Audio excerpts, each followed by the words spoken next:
Voilà, merci na bana nzambe nyonso. Nasengi bino pour s'abonner na RK Pro TV pa ya moi nanga Rais Kangi. Donc vous s'abonner pa inaye RK Pro TV. Vous s'abonner ebele massivement de Tolobaka et pour na plus ba émission chrétienne mingi o nzamba sala makazi apesa e makoki ya kochaka kati na bino bana nzambe batant oyo bokoyi ko se retrouver na makambo nzambe. Donc na pesi bino directive bande konanga vous s'abonner na RK Pro TV et pas web bola na makambo nzambe nde bola.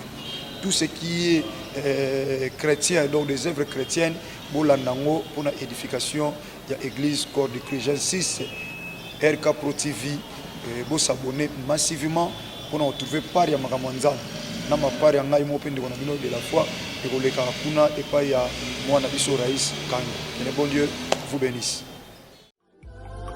FB International, Fiston Bassende, agence de fret maritime pour Paris en France, à destination de Kinshasa RDC. Tous vos colis, envoi express, envoi normal, conteneurs et autres. Confiance Nabisso na FB International. Fiston Bassende, en région parisienne, au 40 rue Jean Rossard, 77 380 Comble-la-Ville, en France. Contact, composé le plus 33 7 67 90 77 07. Et à Kinshasa RDC, votre contact au 72 avenue Maringa, commune de Kassavubu. Référence à Sosa Chaba. Téléphone plus 243 89 89 11 402. Le fret maritime. Ezali Mosala ya FB International. Fiston Bassende. Allez vite. Vite. Mais alors, très vite, chez FB International. Fiston Bassende. Qui salue. Alors, abonnez-vous massivement et surtout n'oubliez pas de décrocher la cloche de notification pour ne rater aucun de nos programmes.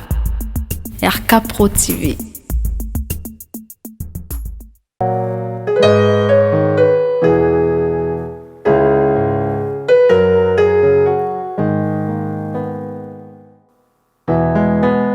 Okotisa babulami na etelo bwayo ya esantu. Pe olakisa lolenge ya kosanjola katango nyonso kombo na Yesu mokonzi. Soki Mose anetolaka masiya na elilingi pe na lolenge ya nyoka ya ebende kuna na esobe ekomi ntango ya kosanjola masiya na polele pe kotanga kombo na Yesu oyo ezali kola bakombo nyonso. Nzambe wandima kokabola bokonzi bwa ye na biso baye tozalaki na se ya bowumbu ya Satan pe akomisa biso basantu na ntina kokokana na ye mosantu azali.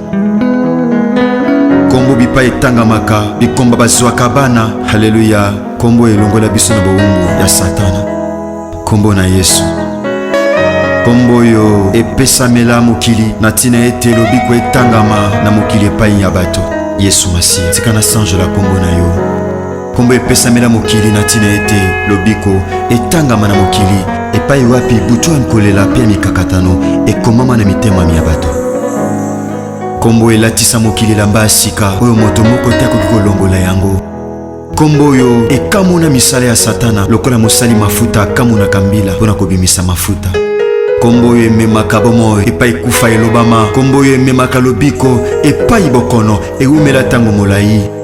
Kombo yo epesaka biyano epai wapi mituna esukisa maelemi ya bato ose. Kombo yo ebikisaka bokono oyo esukisa maele ya minganga. Kombo ebimisa maele ya bato liboma na ntina kotalisa ete moboko ya boyebi eza nde yo Yesu Kristo ya Nazareti. Kombo etanisaka tongo na mitema ya baye baumela na butu ya mikakatano. Kombo emema lipamboli epai wapi mobondo elobama. Haleluya. Kombo etiaka makele makasi na matoyi ya baye bateka bomoi na ntina ya mbongo pe na ntina bisengo ya mokili. Kombo na Yesu Kristo. Kombo basantu akala basakola. Kombo yo eningisa pe etengamisa lifelo pona libela. Kombo esopaka ngolu ya Nzambe Tata likolo na bato. Kombo yo elongisaka bayenge bene na bitumba ya molili pe ememaka pole pona kongengisa banzela ya babulami. Kombo yo ebimisaka na libulu ya mikakatano pe ya kolela. Kombo ekausaka pinzoli na miso ya baye bazolela. Kombo ezongisaka na bomoi oyo si ekufa pe si ekauka. Kombo ezongisaka na bomoi ata osi ekundama. kombo ezongisaka na bomoi ata miku ya kokauka. Kombo oyo etanisaka tongo na mitema bazomela na kati ya molili. Kombo ezali kona bakombo nyonso. Kombo etangamaka ntango nyonso solo. Kombo ekomaka elonga na mitema babulami. Epai kombo etangamaka makambo ebongwanaka. Epai kombo ezotangama mituna ezozwa biyano. Epai kombo etangamaka haleluya ezalaki pasi ekomaka pete. Epai kombo etangamaka haleluya epai makambo emonanaki pasi mituna emonana pasi epai na bato mayele. Kombo na Yesu Masihi ekomisa yango pete. Kombo oyo ememaka esengo ekoseka na bilongi oyo ebeba na ntina mitungisi ya pasi ya mokili. Kombo na Yesu, kombo Nzambe Tata, kombo eningisaka misala ya Satana, kombo ezongisaka na bomoi, kombo ebengaka na kozala. Au commencement était la parole, et la parole est Christ. Radio Parole Vie, la radio qui donne la vie à travers la parole. Mbote Shalom, chers auditeurs de la Radio Parole Vie, la RPV. Papa, maman, chers frères et sœurs, vous qui êtes branchés partout à travers le monde entier, Tika Bolingo, Bolamu, Pengolu, ya Yesu Christ en Nazareth, Nzambe Moko Tundimela, Pazana Bino Longo. Merci papa, merci maman. Lokola Momesano, le bilokola Tusilisaki, le Sambo Nabiso Internaf, Topé Intercession Internationale des Familles. Moi, Nyonso, bien aimé dans le Sénat, aux akana programme, il y a prière. Bongo, à partir de mercredi, tu relèves plus na ba télévision, na bisa YouTube, na ba chaîne auto travers na bango, ne tu relèves par la grâce de Dieu.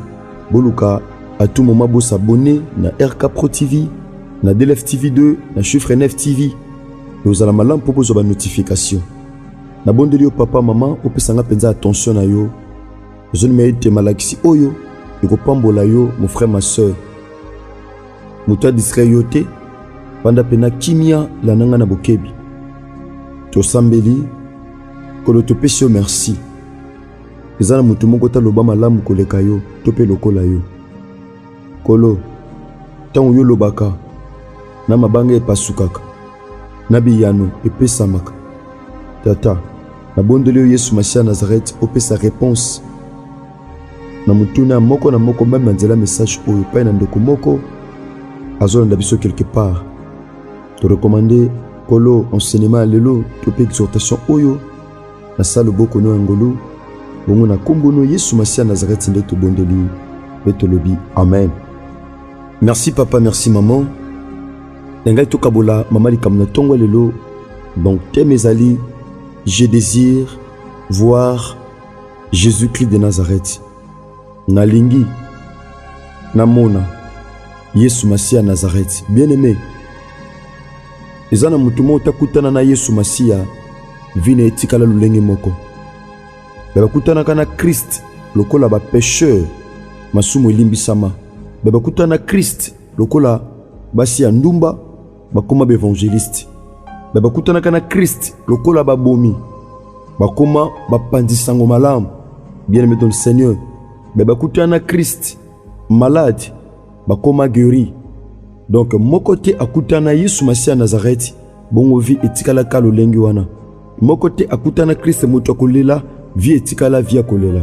Mon côté akutana Christ moto ekobo atikala moto ne kobo. A moins que moto ekobo wana yemo kwa sepela ko umela na vie ya masumu. Mais ceux qui bongo te bomo moto ko changer pambate. Je n'ai jamais vu un homme qui passe auprès de la croix et rester toujours le même. Quelque chose doit se passer en son cœur. Et là, comment on fait ça dans ma carte Sinaïd? Bien aimé, je désire voir Jésus-Christ de Nazareth. Merci. Vous qui êtes branchés partout à travers le monde entier, nous sommes dans le livre de Luc chapitre 19. Écoutez ceci. La Bible dit ceci. Tu bandis na premier verset, to kitamom kenase. Merci papa maman ndeko kati pongi na tongo lelo pona ko somba te pe ko tekate kasi pona ko yoka liloba na Nzambe na zoni mete loba oyo ko pambola yo papa maman mon frère ma sœur. Il est écrit ceci. Écoutez chers auditeurs, chères auditrices, aux ondabiso topé chers téléspectateurs, il y a Chiffre 9 TV, il y a DLF TV 2, topé à RK Pro TV. Merci. Jésus étant entré dans Jéricho, traversait la ville. Et voici un homme riche appelé Zachée, chef de publicains, cherchait à voir qui était Jésus. Bien-aimé, Yesu Masi à Nazareth a koti na Jéricho. A koti. Mutu a kotaka abimaka. Mais awa Christ na tangwa Bartimée, Christ abande ko bima. Mais awa na tangwa Zachée, Christ a koti. Yesu Masi à Nazareth a koti na Jéricho. Jéricho ezamboka o Nzambe apesaki na bana Israël na se a direction ya Josué. Yonanga tobili solo malam ndenge prise ya Jéricho esalemaki. Mais toza wana te pona lelo. Yesu Masi à Nazareth akoti na Jéricho. Aza ko traverser ville. Abandé ko leka. Bien-aimé dans le Seigneur. Ezana ba tobele pendant que je parle. Yesu Masi à Nazareth azo traverser. Azo katisa na libota na yo. Azo leka. Il suffit tout simplement otalise posa na motema no kozana posa na ye wana otelema. Eza batobele ba mona Christ ko traverser batika ya leka. Eza batobele mona Christ ko traverser na finance na ye atiki ya leka. Amoni Christ ko traverser na famille na ye atiki ya leka. Amoni Christ ko traverser na lopango na ye atiki ya leka. Bien-aimé, awa Christ azo traversé. A continué à Jéricho, mais il était en train de traverser. Azo katisa. Écoutez ceci, bien-aimé. Tango azo traversé, la Bible a dit, et voici un homme riche, Motonabozui, appelé Zachée. Bien-aimé, batengno nous comboté, mais babandi na un homme riche. Donc Zachée était un homme riche. Riche selon le monde. Riche selon les hommes. Zachée était riche. Bien-aimé. Ezana batobele aza riche, mais selon Mokili. La richesse sans Dieu est une richesse éphémère. La richesse sans Christ est une richesse folle. Richesse sans Dieu. Eza richesse comme mamutuna liwa. Une richesse sans Jésus. Eza une richesse. Ekotim la mutulibulu pa kufa. Zachée était un homme riche. Riche c'est qui? Riche aza muto aza na possibilité. Aza na ba moyen. Ou c'est quelqu'un qui possède beaucoup de biens. C'est celui-là un riche. Celui qui possède beaucoup de biens. À cause de bandaku, na mituka, bien aimé dans le Seigneur, na compte bancaire ya munene, ma bijou belé, ma entreprise, ma coquille belé, Zachée zala qui riche. Oh, bien aimé, Zachée un homme riche, mais Zachée azaki na posa comme on en Nzambe. Bien aimé, nos richesses ne peuvent pas nous empêcher de voir Jésus. Bien que ces richesses, bien que bozwi na ye, bien que mbongo na ye, bien que bandaku na ye, mais Zachée lukaki amona Yesu nde nani. Tant musu bozwi nezo pekiso mona Christ. Tant musu nzoto makasi ozanango ezo pekiso kende église omona Nzambe. Tant mususu magasin ozanango opesaka tanyo na magasin. Na terrasse na yo neloko mo songolo salaka. Pourquoi? Parce que vous êtes riche, vous êtes pas sans embêter. Mais awa Zachée, un homme riche. Oh! Mais il cherchait à voir qui était Jésus. Azaki motop n'a bozui. Azaki n'a possibilité. Bien aimé, soza riche, libanda na Christ, richesse wane zoloko pam. Eza pamba. Voilà pourquoi Nzamba zoebisa Jean, ayebisa église ya Laodicée. Oh! Oezali 7e église, il y a Asie mineure. Église dans l'état final, il y a apostasie. Bien aimé, alobi boy, yamboto zonga na lisolo Zachée na Apocalypse chapitre 3. Kobana verset nango 14. Abi écrit à l'ange de l'église de Laodicée. Voici ce que dit l'Amen. Oh, j'aime la parole. Le témoin fidèle, le véritable, le principe de la création de Dieu. Écoutez ceci. Je connais tes œuvres. Je sais que tu n'es ni froid ni bruyant. Puisses-tu être froid ou bouillant?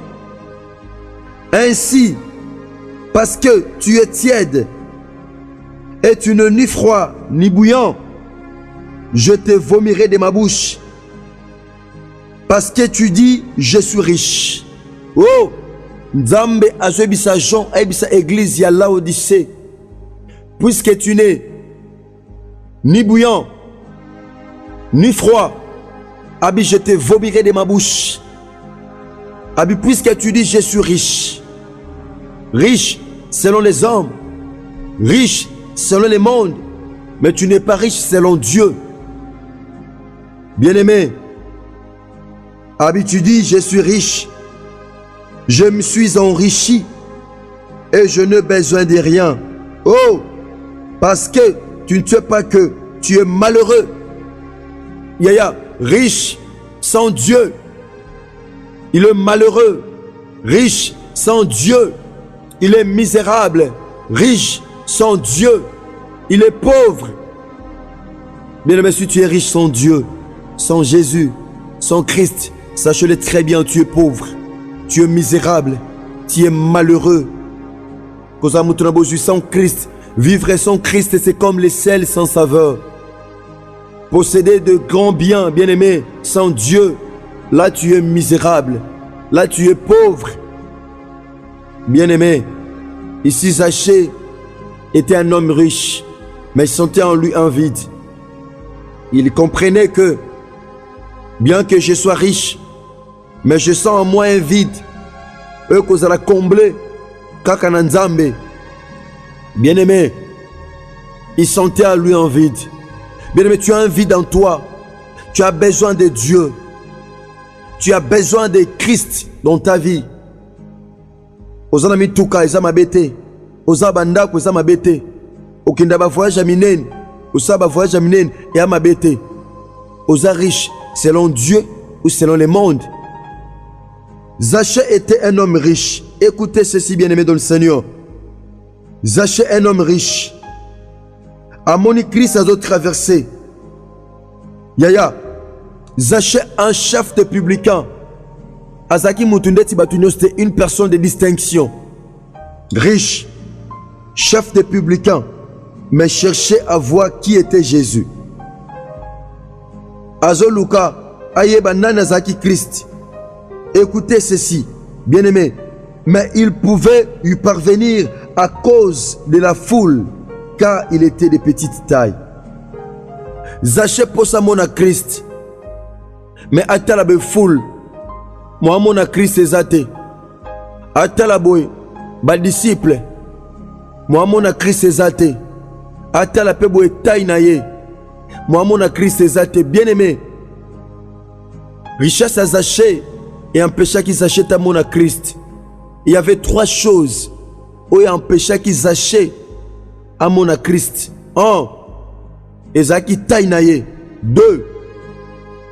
C'était la foule. 3. Ezaki ba disciple ya Yesu Masia Nazareth. Bien aimé. Bafokolo ba a nazana posa na sambela. Mediacre mokambio Moussena Nzambo un tel. Empêchangana mon Christ. Oui, les gens peuvent t'empêcher de voir Jésus. Batu bakoyo ko empêcher yo. Pasteur akoyo ko empêcher yo. Prophète akoyo ko empêcher yo. Mais awa Zachée mbongo naye et empêcha qui était. Taille naye et empêcha qui était. Mais qu'est-ce que Zachée avait fait? Bien aimé dans le Seigneur. Parfois zana tamuso zolo ba taille nayo zamkuse. Mon Christ ezate. Oh fou les awana. Mon Christ ezate. Oba disciple bazana, mona Christ ezate. Nino ozo sala maintenant. Quand il y a un obstacle à gauche, qu'est-ce que tu fais pour nos mona Christ? Bien aimé, tam souzo bangana un chef na musala, awa Zachée azaki pe chef, azaki pe riche, azaki moto na bozui. Mais azaki na posa a mona Christ na vie na ye. accompagné qui kozana mbongo et kokite ponanga. Posséder des grands biens, cela ne suffit pas.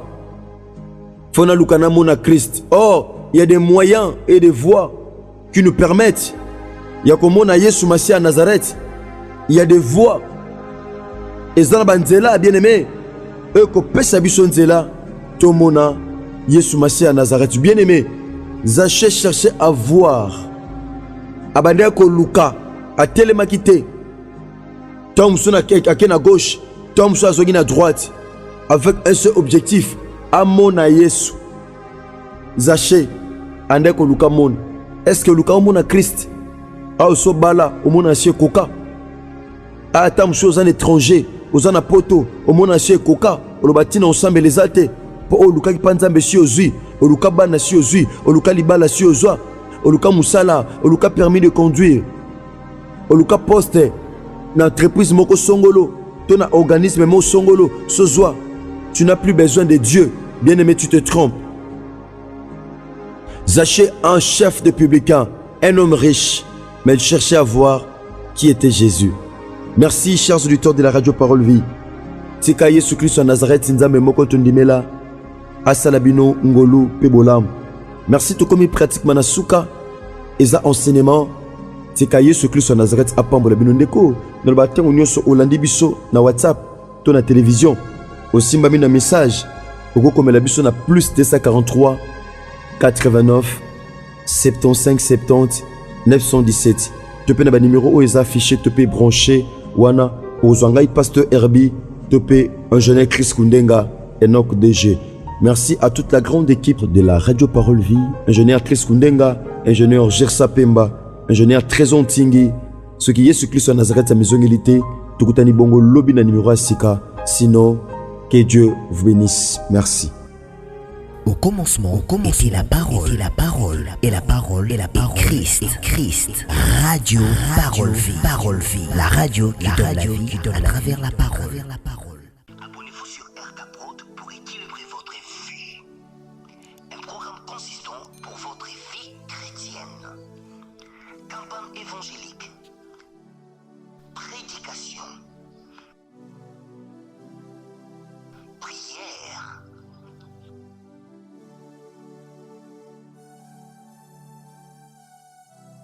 Enseignement biblique.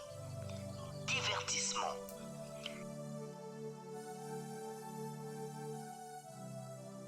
Cinéma.